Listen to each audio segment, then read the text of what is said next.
In the late 19th century in America, there was a concept known as the criminal class that applied to professional criminals whose livelihoods derived exclusively from illegal activity. The label wasn't used as a label to identify the morality of individuals, but instead was used as a device to separate crime through class. To be labelled as part of the criminal class, the only requirement wasn't that you just committed crime. The label wouldn't be assigned to someone who was deemed as a wealthy professional criminal.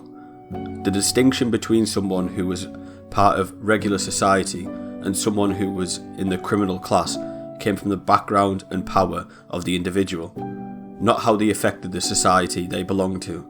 The majority of people within the criminal class were underprivileged, desperate youths who needed to find a way in life, people on the borders of society.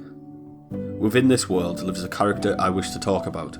Upon Donovan's Lane, part of the infamous 5 Points Ghetto, described as probably America's most impoverished urban neighbourhood, lives George Appo, an American pickpocket. George Appo was born on the 4th of July in the year 1856. Appo's involvement in the criminal underworld began from birth. His father, Quimbo Appo, was convicted of manslaughter when George was only 3 years old. It's also stated in his autobiography that Quimbo Appo was a participant of the gold rush, where he shot and killed 2 Mexicans who tried to rob his wife.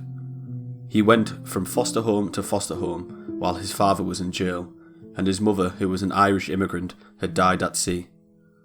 When Appo was 11, his father would be released from prison, but this was not something that would last too long. Just several months after his release, Quimbo Appo would once again be sent back to prison for once again manslaughter. New York in the late 19th century was a den of iniquity. Criminals dominated the street. Bank robbers, thieves and pickpockets lay waste to the society they roamed upon. George Appo would pick up a job as a newspaper seller. This was not a high-paying job. However, the boys that George worked with had another occupation. While they used the role of newspaper seller to blend in, they had another objective on their minds.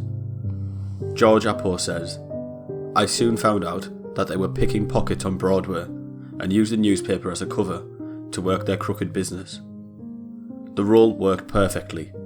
The disguise of selling newspaper allowed them to get close to people on the street, and being younger boys made them seem innocent." His criminal activity would evolve from here on out. One particular incident came around when George met a man called Dolph Saunders. Saunders convinced Appo to meet a client he was making a deal with, a man called Ira Hogshead. The deal turned sour, and when George turned his head, Ira shot him in it, causing him to lose one of his eyeballs. At the age of 18, George stood 5'5" tall, with one glass eye and a body covered in scars. It was at this age he would be caught for pickpocketing and find himself earning a place in the Rogues Gallery at number 1441. The Rogues Gallery was an early identification system used by the police, featuring photos of criminals in New York. George became an opium addict during his time frequenting dive bars and opium dens. After all, these were the most popular locations in New York at the time. The addiction would lead to more crime, and the crime would lead to more convictions. He would spend the majority of his adult life in and out of prison. The problem was aided by a lack of employment that could be found by people who had been released from prison. He wrote, "I tried hard to get work, but failed, and in the course of 1 month I drifted, through necessity, back to the opium joints and stealing for a living again." While George was hustling, one of the popular fraud schemes he would run was known as the green goods scam. The way the scam would work is, a victim, or a mark, would respond to an advertisement circulated through the country, which claimed to offer genuine counterfeit currency. The victim on arrival would be shown a bag filled with large amounts of genuine cash, represented to be counterfeit. They would then negotiate to purchase the money at a price a lot lower than face value. While this was going on, the ringer, the term for another accomplice, would switch the bag for one containing a substitute, such as sawdust or green paper. Victims, scared to report the crime, for they would be admitting their own guilt of attempting to purchase counterfeit currency, would be helpless.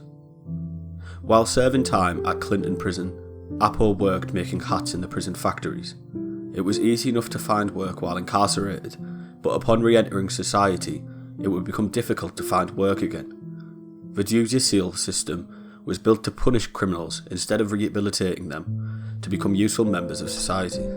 He would find himself applying to Carroll Hat Company and 2 other hat factories within New York, but to no avail. Disheartened and desperate, Appo resorted back to the familiarity of his old friends and opium dens. Throughout his lengthy professional criminal career, as part of the criminal class, he was tried by judge and jury on at least 10 occasions and spent more than a decade in prisons and jails.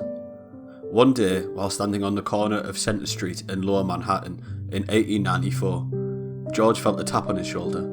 A man he knew, a criminal attorney, Edmund E. Price. He said to him, "You are just the fellow I wanted to see." Edmund E. Price had recently started to envision himself as a playwright and songwriter. Knowing about George Appo from representing him previously, he cast George Appo in a play in the Tenderloin district. The play would incorporate aspects of the criminal lifestyle, something that appealed to the general public at the time. Because of his criminal status and his work in the play, George Appo was lifted to a celebrity status. He was beginning to live life off his earnings from the play, and he strayed away from his criminal life. This was until he discovered that the producer of the plays was swindling most of his pay and earnings. The producer refused to pay Appo, and in the end he gave up. He would return to jail after stabbing John Atwood, a man who had started a fight with one of Appo's fellow actors. Upon being released from jail, he once again found himself where he always did after a series of unfortunate events: the opium joint he used to frequently visit before his success as an actor. However, this would be for the final time. One day, while at an opium joint, a thought came to George. He wrote in his biography the following: "One night, while laying at an opium joint on 911 Ray Street, smoking the drug, I began to think what a fool I was going back to the opium pipe after being away from it for so long. As I formed no habit for the drug as yet, I made up my mind to keep away from it entirely before it was too late. If I could break away so easily, and so often as I had from my opium habit, why not muster up the nerve to break away from the crooked life? I made up my mind to try to get honest employment and to reform without fear or favour. He'd had enough of the life of crime. He sought after something honest. Luckily, life handed him a lifeline. He became employed by the Society for the Prevention of Crime as an undercover agent, something he wouldn't have previously done due to his many contacts and loyalties. However, the majority of Appo's friends and partners in the grafting business had since been executed or killed by the hard life of the streets by the time. Without anything left for him, Appo became a contributing member of society. He escaped the criminal class. He began to exist.